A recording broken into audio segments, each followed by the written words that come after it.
else and some other man because he didn't like me. But the text says I must make a decision. Do you understand that sometimes we hold on to baggage in our life that God wants us to free ourselves from it? Because listen to me, a man that runs with baggage can never run the race efficiently. And the truth of the matter is, while your life is not happy, it's because many times we spend a lifetime holding on to baggage that we're supposed to let go.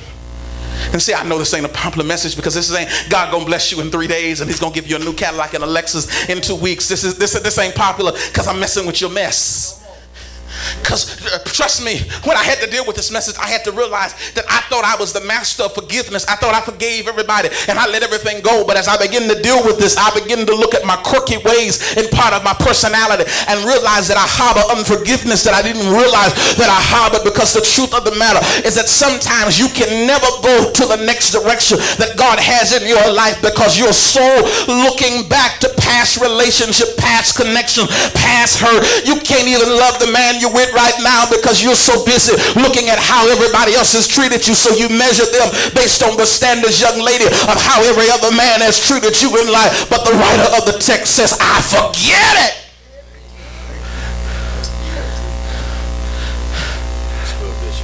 The reason why you don't trust people is because you keep remembering how people did you in the past. The reason why you can't love is because you're afraid to love, because you keep remembering the past. If you decided to stay in a relationship, this is the plug. If you decided to stay in a relationship, either forgive them, get past, you're going to leave it. You can never build a relationship reminding somebody, washing their face in it. You remember when you did, you remember when you did, you remember when you did, you remember when you did. There has to come a point in your life where you draw a line in the sand and you say, the past is the past and I must run past this point.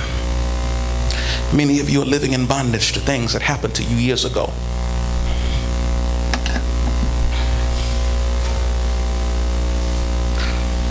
The person that abused you is going on and they're living their life.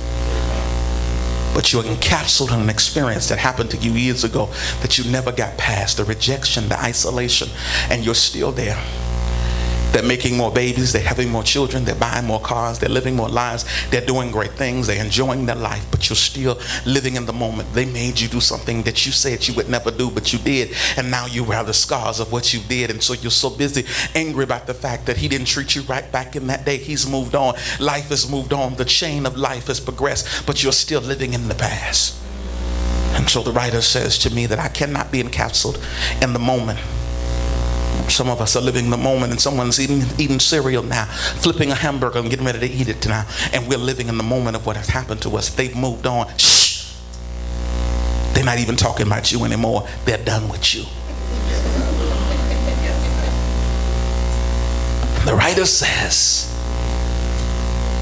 I must make a decision to forget it. Look at somebody and say, let it go. Let it go.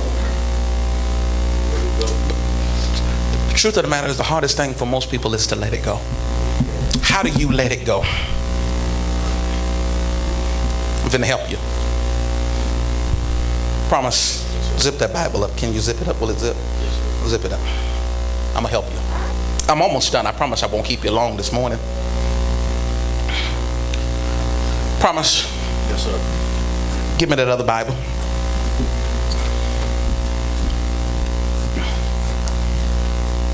Put it in my hand.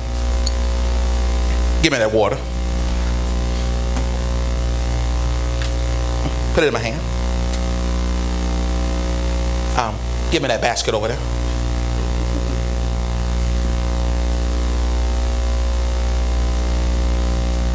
Now, the truth of the matter is, I have no more room. How do you let a thing go? You grab something else. That's good.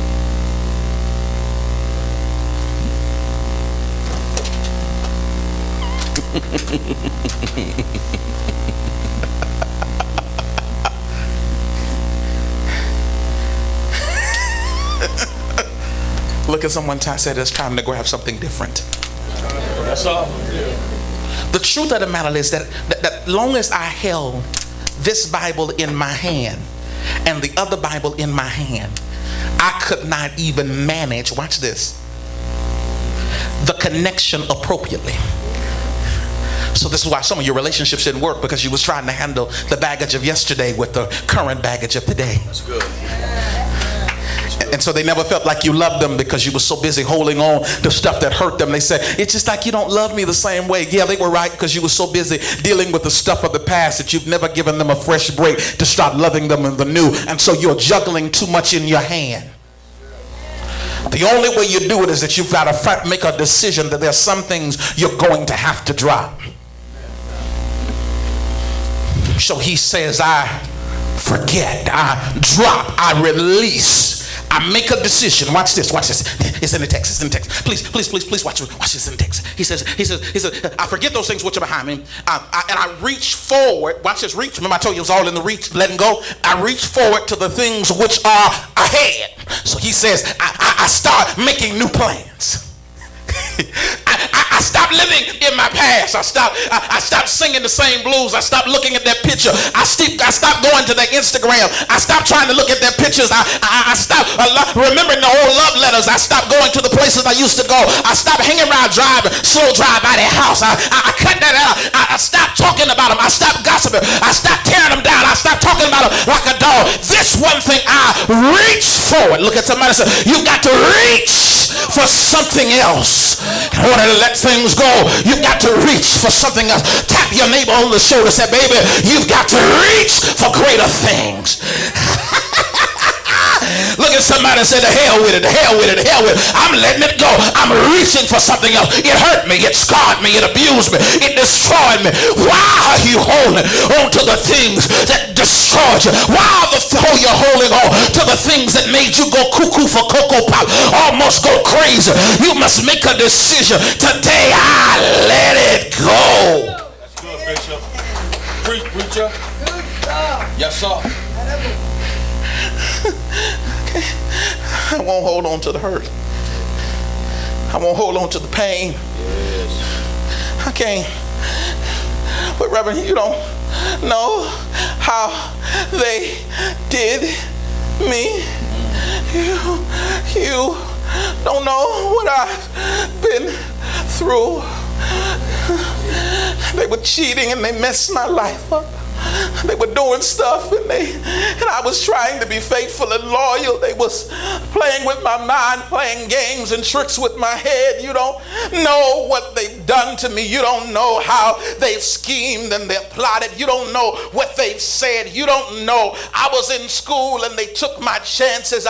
You don't understand. My homeboy put the dope in my car. You don't understand that he blamed me. He passed the bag. I'd wear the bar. You don't understand. She said she was my friend. He said he was my boy.